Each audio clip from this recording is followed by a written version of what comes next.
Dear students, see the second rule for drawing image from concave mirror. It is the concave mirror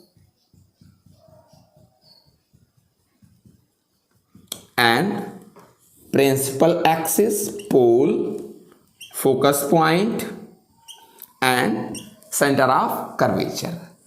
A ray of light which first passes through the focus, after reflection from the concave mirror travels parallel to the principal axis. A ray first passes through the principal focus of concave mirror. After reflection from the concave mirror, it travels parallel to the principal axis. Understood बेटा?